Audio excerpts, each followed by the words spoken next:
Vous m'avez dit que dans vos sujets de préoccupation, il y avait aussi tout ce qui touchait au fonctionnement des collectivités locales. Alors, est-ce que vous pouvez nous préciser un petit peu ce à quoi vous pensez? Je pense qu'on parle de neutralité dans les services publics.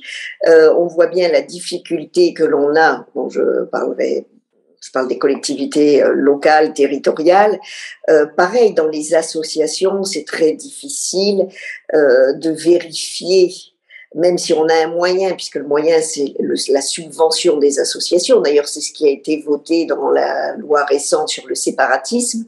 Mais la difficulté, c'est la partie de l'ingérence possible d'une collectivité qui subventionne une association et en même temps la liberté de cette association de gérer elle-même ses envies et ses besoins. Donc je pense que le nouveau texte qui est sorti va permettre d'être un peu plus regardant, sans être dans l'ingérence, à ce que fait une association que l'on subventionne. Il ne faut pas subventionner du cultuel sous couvert de culturel. On Voilà, a le même le problème grand dans les mélange. associations sportives.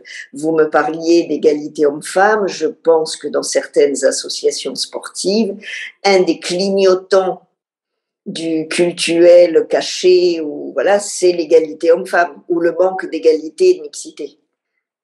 Bien sûr. Alors, bon, ça nous ramène quand même au sujet central. Le sujet central, c'est la laïcité.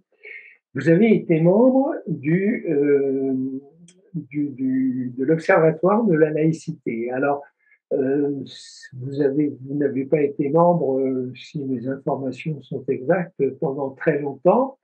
Là, est-ce que vous pouvez m'en dire un mot et sur ce que vous souhaitez pour la laïcité dans les mois qui viennent ou les années qui viennent?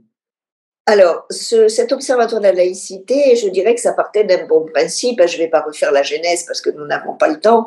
C'était une idée du président Chirac qui n'avait pas été mis en œuvre. Enfin bon.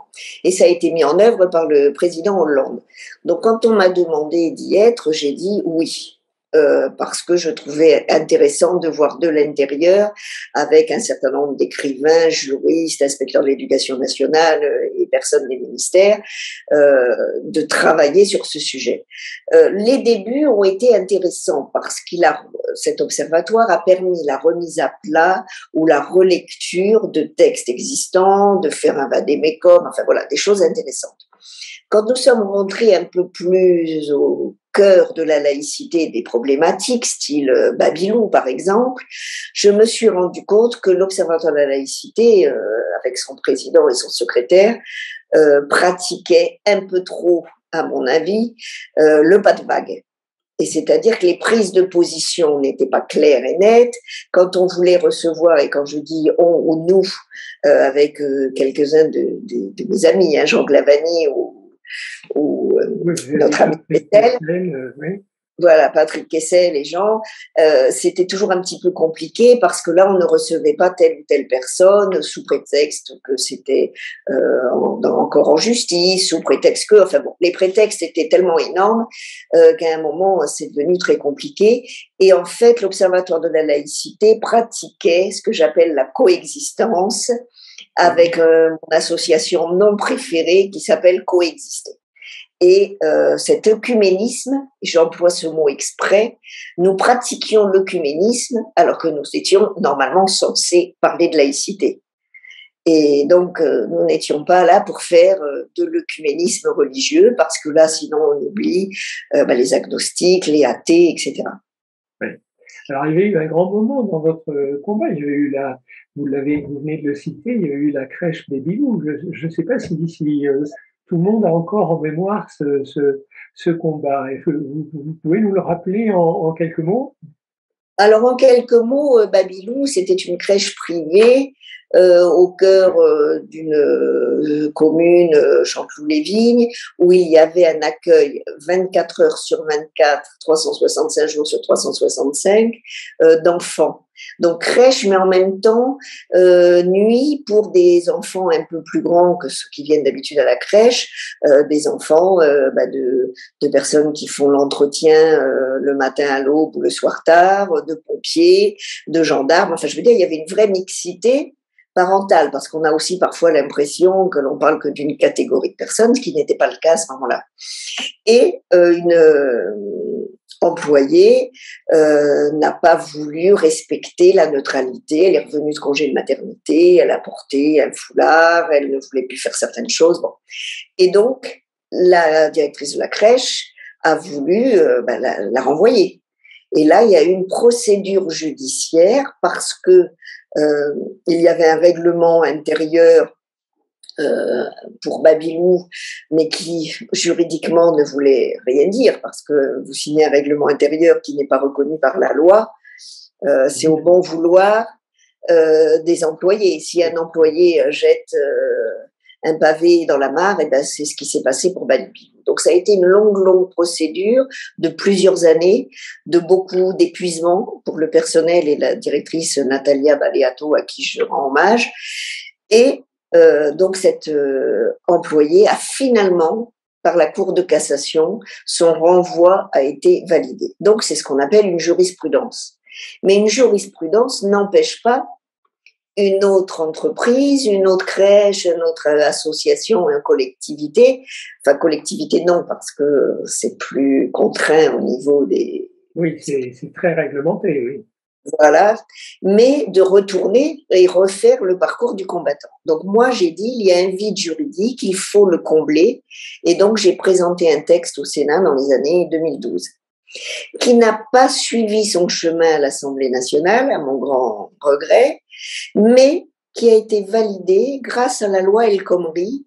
Donc en 2016 ou 18, j'ai un trou, peu importe, où Myriam El Khomri, dans sa loi travail, a intégré le règlement intérieur. C'est-à-dire que toutes les personnes qui ont à leur embauche ont fait signer un règlement intérieur, il est validé. Et c'est ce qui s'est passé. Et donc, j'admire aussi l'entreprise Paprec. Je ne sais pas si vous vous souvenez, mais il en avait fait une position militante pour soutenir Babilou, avec ses quand même 10 000 employés, 200 sites, parce qu'il s'occupe de déchets ménagers, de recyclage. Il avait fait signer, et ça avait été voté à l'unanimité, de ses employés, de ses bureaux, etc. Sachant donc que c'était un geste militant, mais que si quelqu'un le retoquait, il était dans son droit. Et grâce à la loi El Khomri, qui a été votée, donc des amendements portés au Sénat par moi-même, bien sûr, et à l'Assemblée par quelques amis, cette loi a été votée. Le règlement intérieur est maintenant valide, et donc il n'y a plus besoin de faire ce parcours du combattant qu'a vécu Babilou. Donc ça, c'est un exemple extrêmement important parce que ça montre bien le cheminement qui peut permettre d'éviter ce mélange entre le culturel, le culturel, et de remettre en place la base de la République, en fait, c'est-à-dire la laïcité. Voilà, sur le dernier texte de loi, il y a eu donc cette avancée. Oui, c'est ça. Sur la loi sur le séparatisme a permis aussi, par rapport aux associations, d'être plus clair et plus strict. Notamment concernant le financement par les pouvoirs publics et les autorités locales. Voilà. Tout à fait. Françoise Laborde, nous allons arriver au terme de cet entretien. Aujourd'hui, vous n'êtes plus sénatrice, mais je ne vous imagine pas du tout comme étant complètement inactive. Alors, je vous laisse le soin de conclure. Merci Gérard. Mais oui, c'est vrai que là, je ne suis pas inactive. Hein, ça reste la laïcité reste donc un de mes sujets de prédilection, bien sûr, parce que je pense qu'il n'y a pas assez de personnes qui s'en préoccupent. Alors, je dirais pas assez de jeunes. Moi, je suis présidente de l'association Égale, Égalité, Laïcité, Europe, qui est très importante à mes yeux dans le cadre de la formation. Et le dernier texte de loi qui a été voté sur le séparatisme et le renforcement donc des principes de la République a voté une formation obligatoire envers tous les fonctionnaires, pas seulement ceux de l'éducation nationale. Donc nous avons un rôle important à jouer, nous et beaucoup d'autres associations, car il faut beaucoup de formateurs qui portent une parole commune pour former tous nos fonctionnaires. Mais à titre personnel, j'ai toujours, même lorsque j'étais sénatrice, gardé dans un coin de ma tête ce côté enseignante, militante, et j'allais dans les écoles, les collèges, les lycées, expliquer de façon positive ce qu'est la laïcité, ce qu'est la neutralité et l'importance des valeurs de la République. D'abord, les lois de la République, d'abord, pour bien leur montrer qu'on ne dit pas ce n'est pas, ce n'est pas, ce n'est pas, mais c'est de façon positive. Et de même, par rapport aux élus des collectivités, des communes, il me semble important que nos